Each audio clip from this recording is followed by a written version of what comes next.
Well, thank you everyone for joining us today for using design thinking to close the digital divide. My name is Ash, and I'll be your Zoom moderator today. And I guess I'll just hand it over to our amazing speakers. My name is Lisa Gustinelli, and I am here in South Florida. I'm an innovator in residence for ASU for broadband and digital access and equity.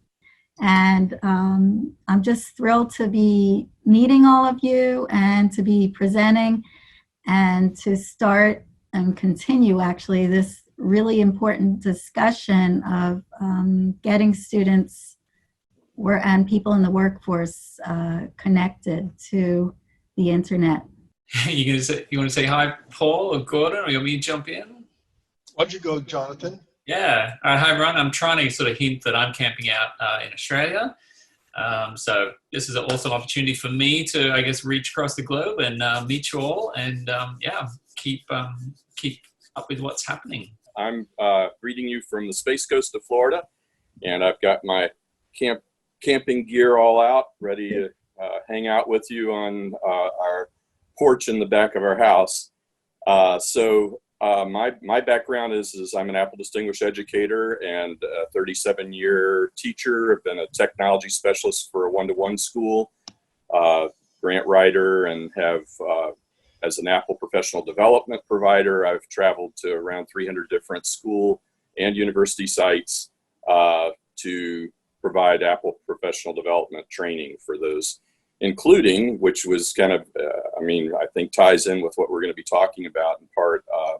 I trained the leaders in the state of Maine how to use a content management system when they started their one-to-one effort about 10, 15 years ago.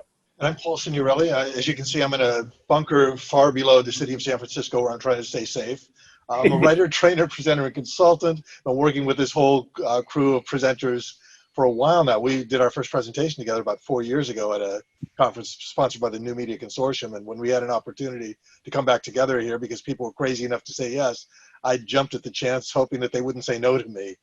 I am deeply involved in shaping EDU as one of the mayors of one of the cities. Jonathan and I actually neighborhood rather than city. I'm getting ambitious here, but Jonathan and I were co-mayors of the workplace and education connecting team. And Lisa and I are more or less spearheading a wonderful group of people working on this whole issue we're talking about today on bridging the digital divide and pushing for national universal access to the internet. So that's my role here today. Cool. So should we kick things off? I think we've got pretty much everyone who's coming in.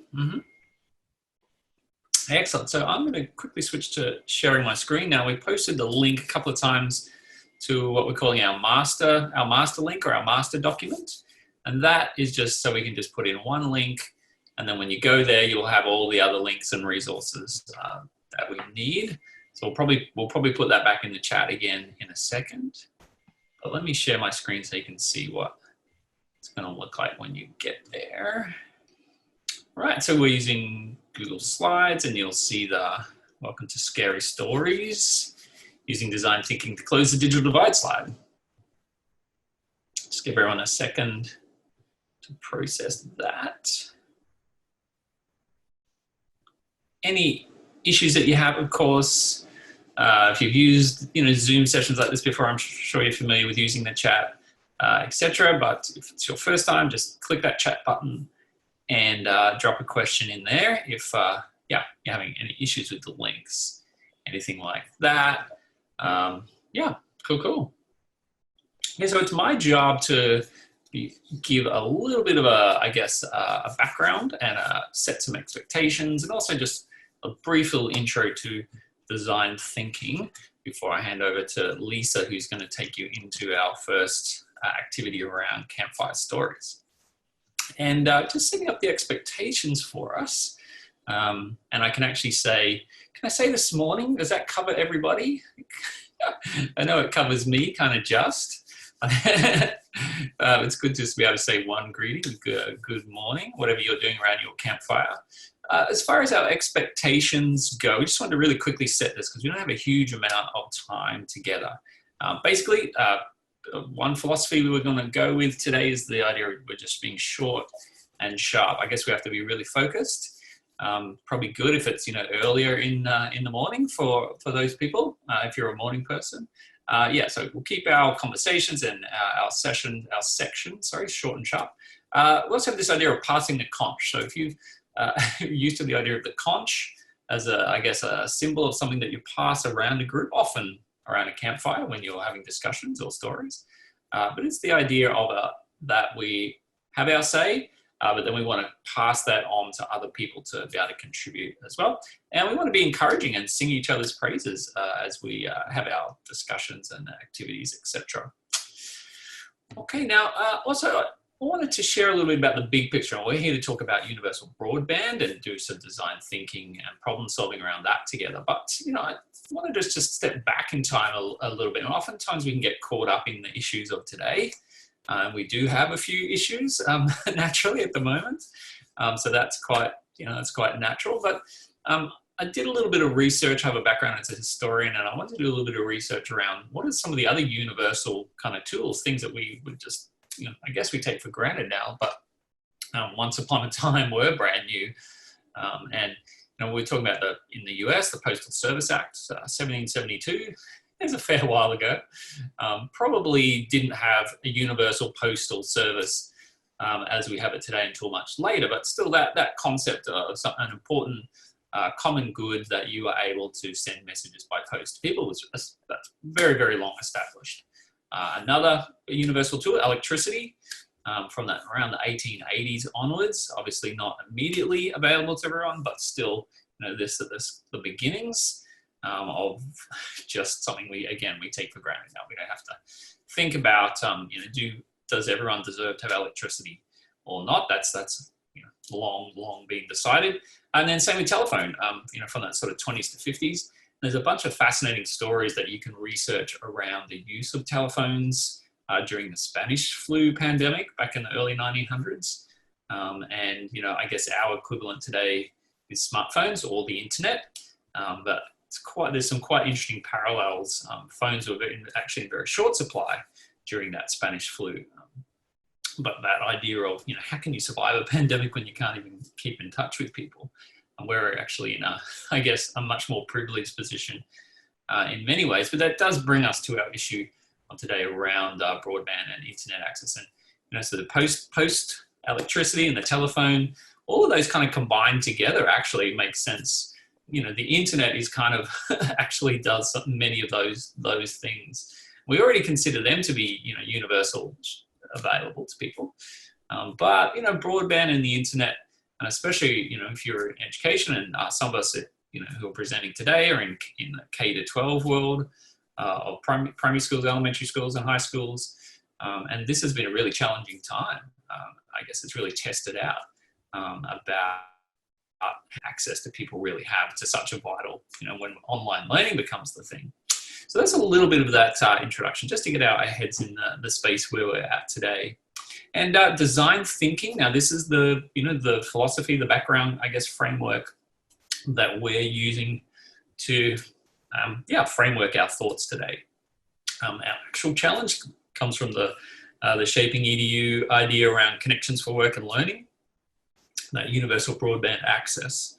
And the design thinking process we've got there on your screen will, a little bit loosely, I guess, follow this, but just keep this in your mind as we work through. And in fact, we've already started the first part, the empathizing, understanding and exploring our users' world and issues, which is, if you had a look at that tweet image that I had on the previous slide, students sitting in school car parks just to try and access some internet. That's one particular, I guess, use case.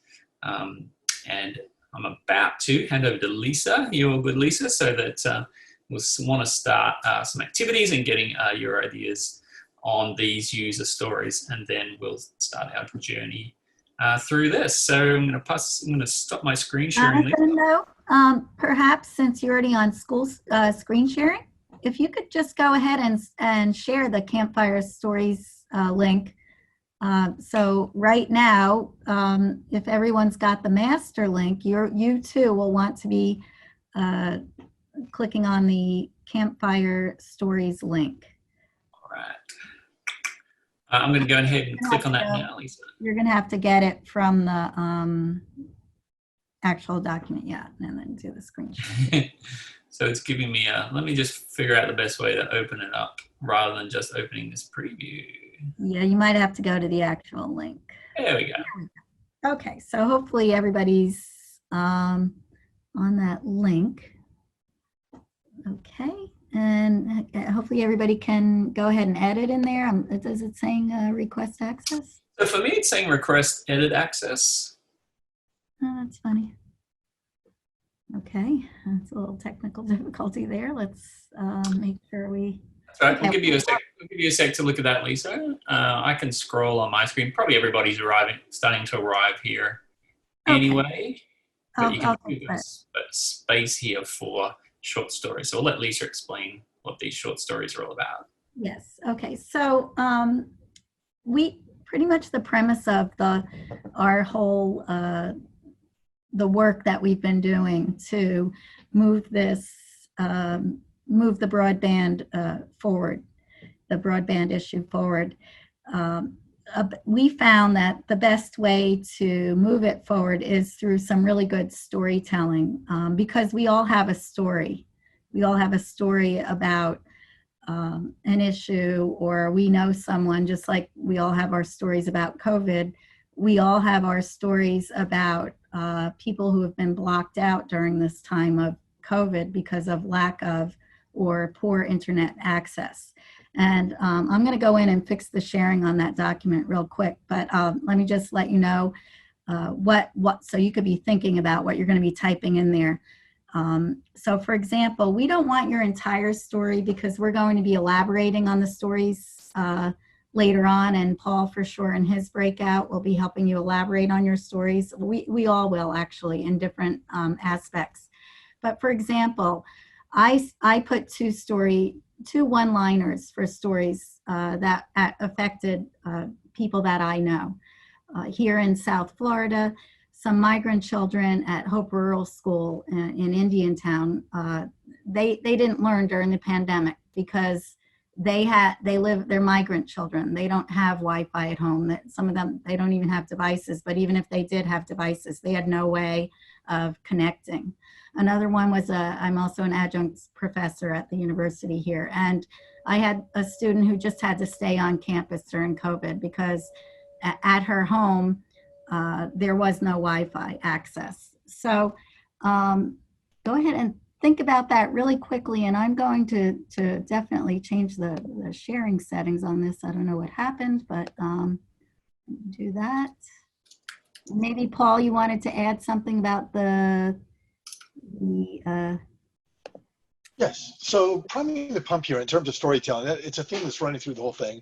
And I forgot to mention up front, I am also with Tom Hames this year, one of the storytellers in residence. It should be fixed now as well, so not to interrupt, but if they want to do that. Great. Thank you, Lisa. So I'm one of the two storytellers with Tom Hames, storytellers in residence with Shaping EDU this year. And one of the things that we're focusing on in our initiative is telling these stories and making them personal. We all know that if we run around saying that there are thousands of people having trouble getting into classrooms in online learning, that makes sense intellectually, but it doesn't really speak to us at the same level as saying my son, my daughter, or I myself as a student was unable to get in, and I'm at a halt in my education because of that. It makes it visceral. It's the power of storytelling. If we talk about lack of access to broadband internet access here in the country, or to the tools that get us there, which is a large part of our initiative here, that's one thing. But to say, I was walking by my public library a couple days ago here in San Francisco and saw somebody literally sitting in the bushes using a laptop up against the side of the building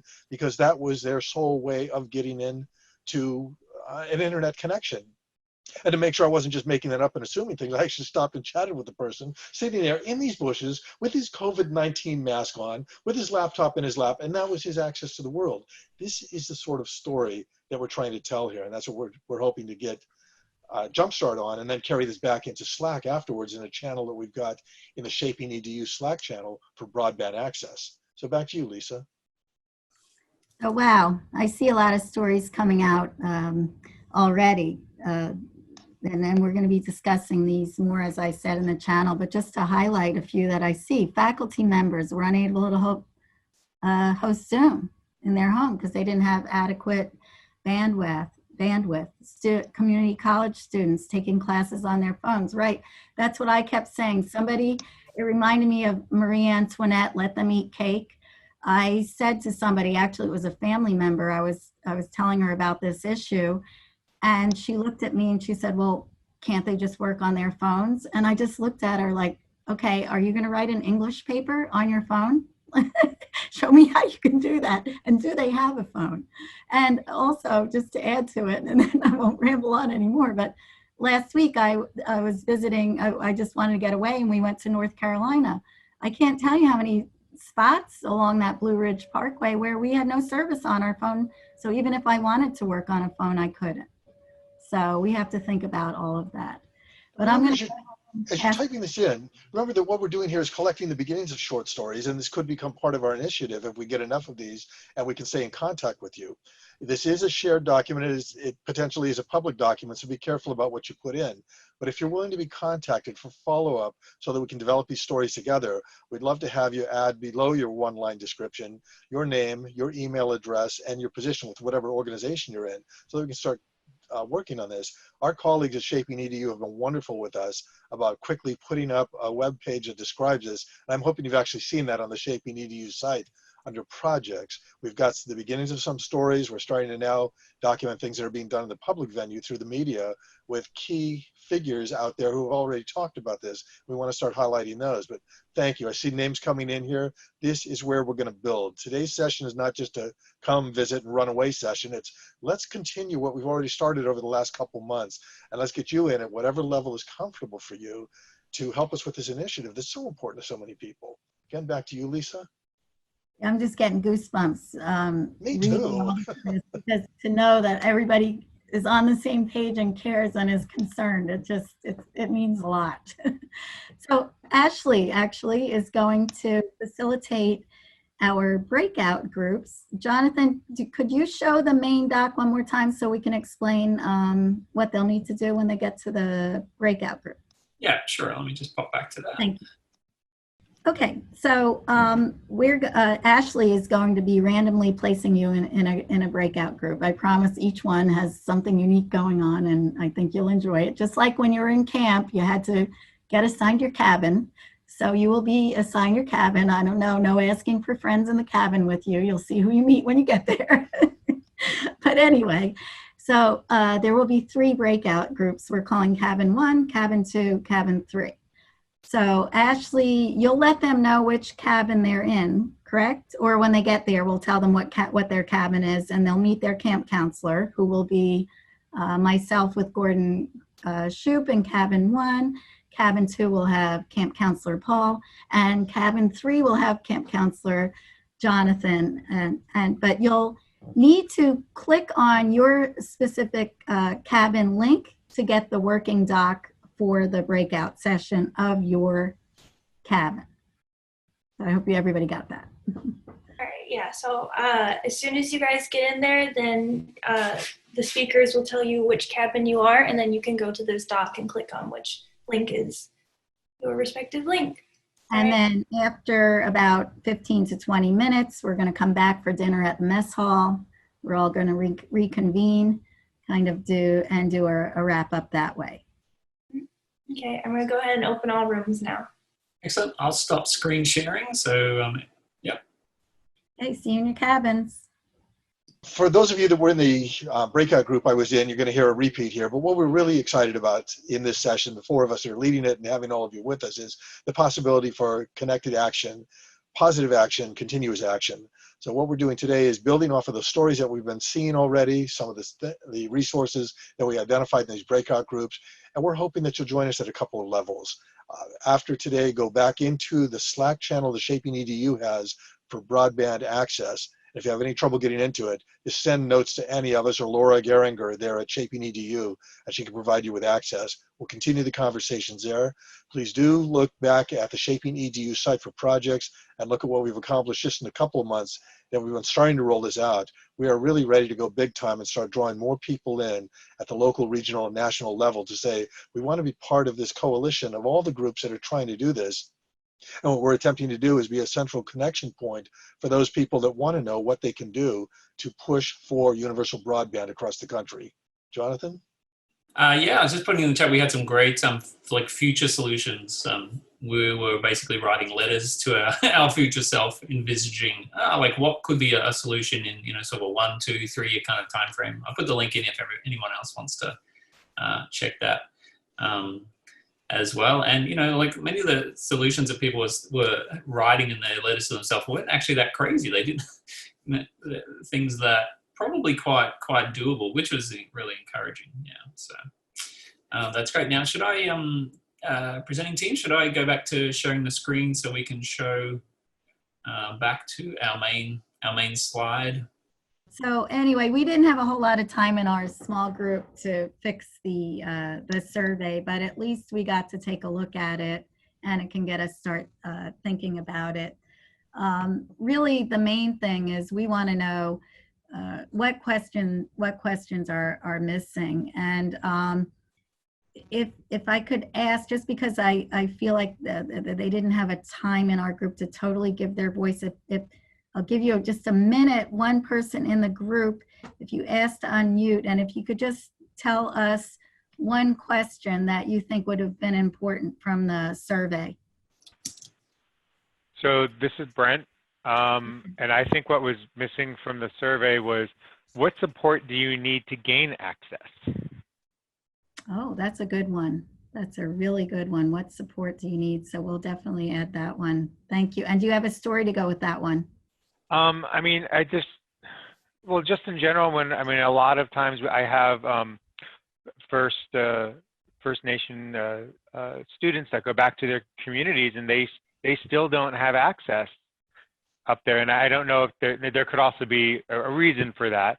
But even for students that don't, if we don't ask them what they need, then we're just making assumptions, and maybe it's just something really easy, like how ASU is like, oh, you don't have connection here, you want to rent a laptop, we're going to give you a laptop during spring session, or a hotspot so you can do your stuff. So okay, I mean, I think you just say, what do you need, and then we can provide it and find a solution. So I guess that's kind of a story. So thank you. So what we're trying to do is change the scary story to a dream for doers and drivers, which all of you are. We all have a dream for how we want it to be. We want to turn the stories around. And I'll ask Paul to maybe suggest how we're going to do that. Well, one of the really interesting things that came up in the breakout group we had on talking about storytelling was there is the danger of being overwhelmed by too many stories. There was also the irony as we were looking at the tools that we use to tell our stories, that almost everything we came up with is something that's online. So if we're trying to bridge the digital divide and get people to look at things, and we're doing it all online, we're going to miss a very, very big part of the boat that needs to sail on this thing.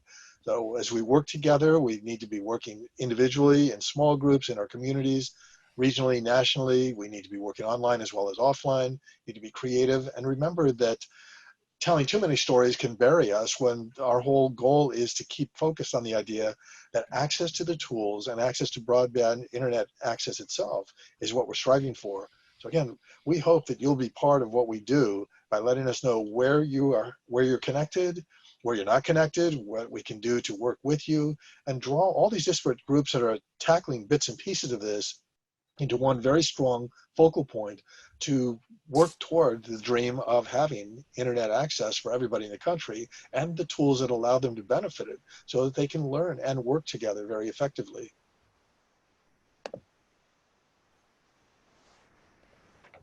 And I'm sharing the link to the survey. I just put it in the chat. I mean, anybody can go in on that survey, even if you weren't on the cabin. So the hope is that you would, the top part of the survey just says things that are already being asked. It's the bottom part of the survey where, like Brett said, things that we forgot, that most of the surveys forget to ask, that they don't think about. It looks like you've shared the document for the responses and not the survey itself. Oh, it's on page 2 of that response document at the bottom of it. I think I got it. Yeah, maybe that's here. I can do a screen share and show. I could see where where you would get confused on that. So This let me. looks like the document, the owner of the document. Yeah, here's the document. It says form responses, but if you go on to sheet 1, that's where it is. And I think I see people typing on it right now. Thank you. Yeah. As we get into our last few minutes, should we do some quick Q&A with people? And at the same time, I want to note, Tom put something in chat that's just lovely. The connected are disconnected from the problem. And I would add to that, it's our job and our pleasure to work to reconnect them or to connect them for the first time. So open mic chat, is that what we want to do, or anybody else? Yes, please. We'd love to hear a little bit about what you've been seeing and thinking and what your thought, how you think we can. It's a huge, huge, huge issue, but I feel like every little bit helps. And while we're doing that, can Karina bring up her stuff to show us what she's drawn, summarize the session? Yes. So would anybody else like to speak? It'd be great could I nominate Arlene? She was in our cabin, didn't quite get a chance to finish, but has an amazing background in this whole area. Did you want to jump in and say a little bit about what you're seeing right now and ideas, Arlene? Yes, in terms of the survey for distance learning, and John Idelson and Lev and I were really pioneers in the field. There are not adequate questions about the kinds of faculty preparation, teacher and faculty, that are required for successful distance learning. Also, there are not adequate questions about the access to devices, broadband, and training that both students, particularly in the K-12 arena, and parents need. Not to be boastful, I've been named a California broadband champion. I've been working in this area for 20 years. And I wrote the distance learning funding source book. I started out with satellite-based distance learning in 1980. So I've been through that whole transition to the online environment. But now the question of broadband access to both technology and the essential training is absolutely predominant. And in our area, we have a nonprofit called Loaves, Fishes, and Computers. I've been working with them for 11 years. And since shelter in place here in the US, in March, we've distributed over 1,500 Chromebooks to farm worker families so their children can have access. And what does that mean? That means the parents also need to have training. And so we are now in this COVID situation, taking our in-class cohort distance learning on the Chromebook into the virtual space. And how do we do that with a parent who has not had technology or not had the training? We're using their children as tutors because the children know how to use the Chromebooks. So this is a very broad area of training for parents, training for educators, training for students, that they have the self-sufficiency skills, the self-learning skills, the time management skills, a quiet place to learn. It's a multi-dimensional problem, challenge, and there are very many approaches, but I have to say, this is what we said in the year 2000, and we're repeating ourselves in 2020.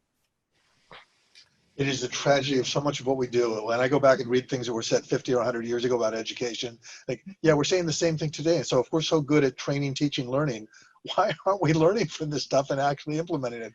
And again, our hope is with people like you and everybody else in this conversation, that this will be the time we do it. And thank you, Jonathan, for the call out. I appreciate it. Thanks, Jonathan. Karina, it looks like you're pinned. You want to show yours, your drawings, your facilitation here? Sure.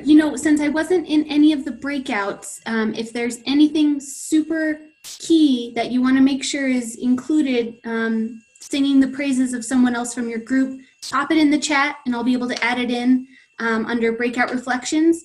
But I just want to highlight, this is an international team. There's folks from all over the world working on this. And I love that the, working together to create access for something that so many take for granted. I love that the the connected are the most disconnected. So I encourage folks to join the Slack, join the conversation. It's very much open to everyone, and your brains and hearts are needed to continue to solve this complex challenge. So thank you. Thank you, Karina. All right, team, we're at the magic moment when we're supposed to be wrapping it up. Anybody else want to add in any final comments? How do we join the Slack conversation? Yeah, that's what I would like to add. That's exactly what I was going to say, that it's just, as Paul always says, it takes a huge community and a huge collaboration worldwide for us to push this forward. So yes, if you go into the ASU, the Slack channel, Paul, do you want to, do we have a new name for this one? I believe it's called Broadband Access, but if you're not, I believe almost everybody with us knows about Shaping EDU, but if you're totally new to all this, your starting point is go to Shaping EDU, and it's pretty easy to find online. There's a wonderful introductory page. A few of us are working on beefing that up over the next month, so that's going to change radically pretty soon. But go to the main page, and there's an invitation to join the community. Once you join that, you'll have access to Slack. You can look over the different channels. If you do not see the Broadband Access channel, reach out to any of us, and we'll talk to Laura to make sure you get invited in, because sometimes it's a two-step process. But once you're in, some of the groups are quite open and easy to get into. All right. Cool. It's been awesome being on Meet you all. Thanks for joining in our session. Well, it's been good seeing everybody again.